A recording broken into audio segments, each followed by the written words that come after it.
Hi guys, it's time for another top 3 video. This time the top 3 reach cards you need to be using in Splinterlands. So like the video and subscribe for more play to earn content, and let's get into it.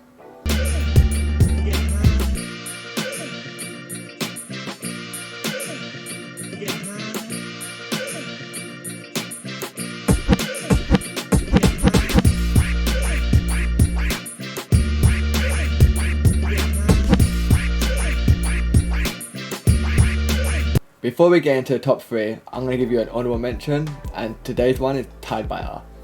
And obviously he's got reach like all the cards today, but it's got Reflection Shield and Bullseye. So let's get into the pros and cons and why you want to be using it. So let's break down Tide by R and give you some of the pros and cons. It's one of the best low mana cards you can actually play. Considering his stats and everything, he can do so much for so little mana. And because of his abilities with Deflection Shield, he can protect himself from blast, and considering he's got the reach, if you put a tank in a taunt at the first position, he can protect your whole team.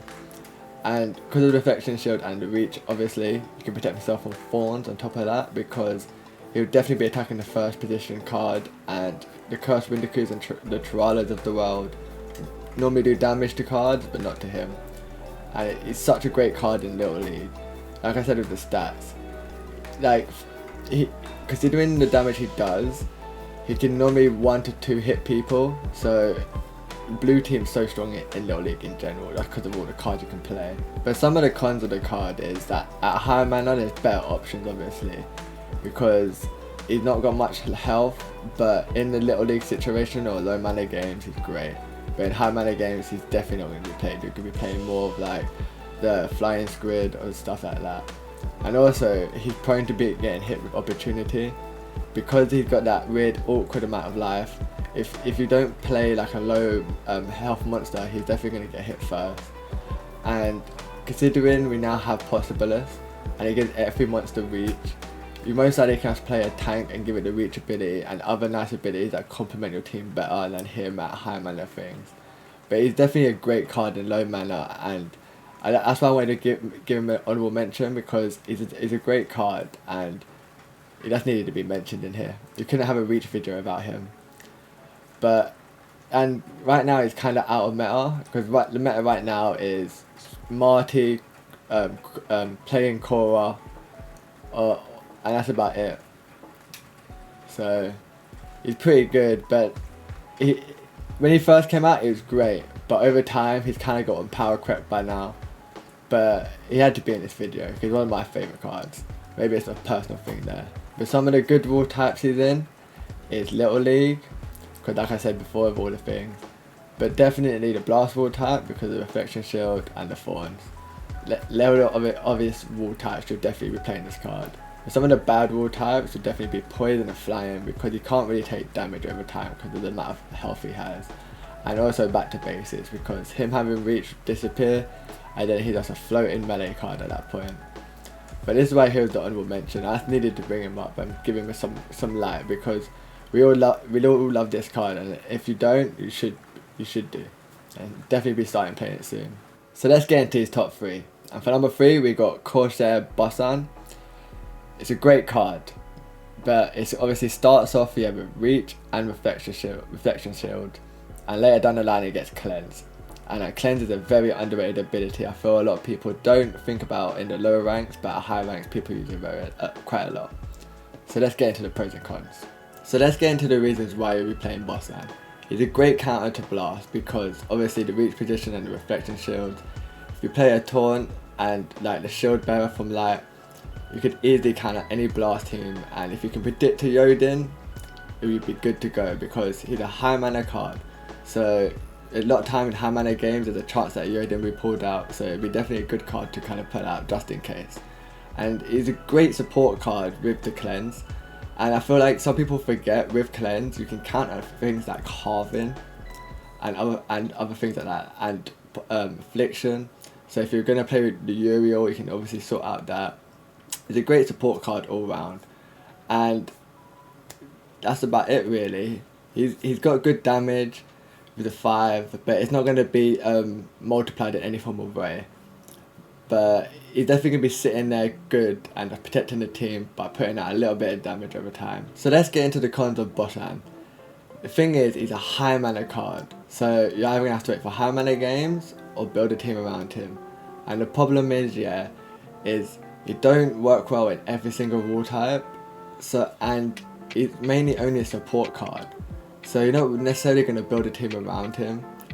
So, but the thing is, when the time calls for him, like a superhero, he shines very well.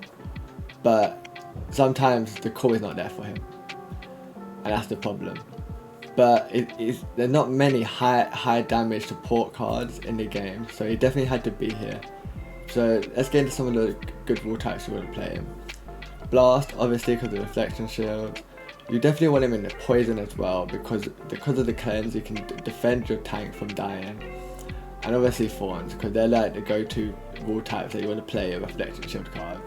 Some of the bad rule types is no shields, for the sheer fact that it's some of his defense, and because he's a reach card, eventually he's going to go into the first position, and you kind of want him to survive a bit. And obviously another rule type is reverse speed, because he's not neither fast or slow. He's in that awkward in-between stage, so he'll either get attacked straight away, and he might miss or he might not because of the speed, and that's the only kind of like bad rule types I can think for him really. And that's why he's number 3, because he's a great card. Sometimes he don't do well, but when he does his thing so great. But let's get into the number 2 and number 1 picks. Now let's get into a bully of a card for our number 2 pick, Arachnifug. It starts off with reach, later down the line it gets trample, and then it gets a little bit of knockout. And I feel a lot of people don't think about knockout, but we're going to talk about it now. So let's get into the pros and cons and the rule types you definitely want to be using this card. So let's talk about the bully of Splinterlands, Arachnifug. It doesn't cost a lot of mana at all. If you look at it, 6 mana for what it does, it's so good, and it allows Death to have a new playing style. And if you look at its abilities, it can clear through teams so well. It has, quite literally, trample and knockout. If it kills someone, it can go attack again. If you have a stun on the team, which Death does have some, it can now do double damage. It can do so much for so little. If you're talking about mana 2 damage, it could kill 2 monsters, and one of the monsters could be a tank. And all you got to do is set it up with a little bit of stun. And if you think about the new summoner that they've got, it could give it a bit of defense with the dodge, and it takes away shields, so it can definitely maybe get the kill a lot more quicker. So let's get into the cons. It can't take much magic damage, so abilities like snipe and scatter shot will definitely hurt it very well, because it's only got 7 health, and it's not much. And if you think about it, it can't take any poison damage as well, so if it's in a mirror match and someone magically gets a rocker play to work, it might destroy it, and it's definitely not going to be great in that rule type. And to make it be ultra powerful, you kind of need to play a stun monster, so it's not self-sufficient by itself. You kind of need another monster to get it going. So that's kind of like the only cons I can really think about. So let's talk about the rule types you definitely will be playing Arachnifug. Stampede is a given, because it's got trample, you want it to go off as much as it can, and if you can get it to go off multiple times on multiple monsters, you're going to be wrapping through teams so much more quicker. And another rule type you might think about doing it in is Rise of the Commons. You don't really think about this rule type much, but you want a good arsenal of cards ready for it, because as soon as you lose your legendaries and epics, you'll be like, what am I going to do? So this is definitely a card you want in your arsenal. But some of the bad rule types is Thorns. Because it's got a reach, it's going to be attacking the tank or the first position, and notoriously they've got the Thorns, and it don't have much life or any form of healing, and it will just die over time. Another rule type it's kind of bad in is reverse speed, because it's pretty speedy, and it would definitely be the last one to hit, and you want it to be one of the first ones to hit, so then it could hopefully get some trample out. But yeah, it's a great card. It's definitely a card you want in your arsenal in case you're ready to be played, and definitely getting better and better as time's going on. And this is definitely a key card you need in it, because it allows Death to play in a different way apart from being an anti-matter deck. But let's get into the best reach card in the game. We talked about some great cards, Now let's talk about the number 1 pick. Oaken Behemoth. It's got to be the best reach card. It starts off with reach and void armor, gets knockout, has a little bit of dodge, and gives itself a bit of trample. Can you ask for any more? But let me break down and give you some details about the card and why it's the best reach card in the game. So let's talk about the greatest reach card in Splinterlands, the Oaken Behemoth. Look at him, he's such a beast. He's basically a tank in the 2nd position. He's one of the best cards when it comes to offense and defense. He can wipe out teams with his abilities, knockout and trample. And the dodge ability can be perfect once he gets into the 1st position. He'll be dodging all the melee and range attacks that will be coming its way. And it's got 2 types of attack, melee and range. And because it's got the reach, it'll be using the melee damage straight away. And it basically has a double tap from the beginning and it's perfect. And it can pair with any tank, and if you want to be cheeky with it, you can obviously pair with the Hill Giant and it has a stun. But I wouldn't necessarily go with that because the Hill Giant it doesn't have much health, but maybe it'll get a quick little knockout or 2. But let's talk about some of the cons of the card. It costs a lot of mana. It's a big 12. When you see it on the board, you know that the person put all their mana into this card. And the only other drawback is it's going to be missed when it goes to wild. It's such a great card, you can't really think of any bad things for it. But some of the rule types you want to be playing this card is Stampede for sure, so the trample can go off as many times as it can. Armor up is a great one because of the void. It would be able to protect itself from magic attacks from the minute it gets into the 1st position. And it also has a dodge, so it will be protecting itself from the melee and the range attacks. And it will also do well in the up close and personal. Because it's got the melee damage, it can be played there, and it would be a great card to be played in the reach because it can get behind the shields because it's got magic, and because of the rule type, the tank would definitely be someone that have shields and not necessarily have void armor because they'll be thinking a lot of melee cards will be coming their way.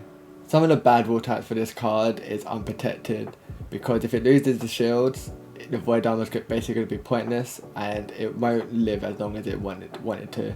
And another one's going to be lost magic because it's got a magic damage and the rule type says no magic monsters.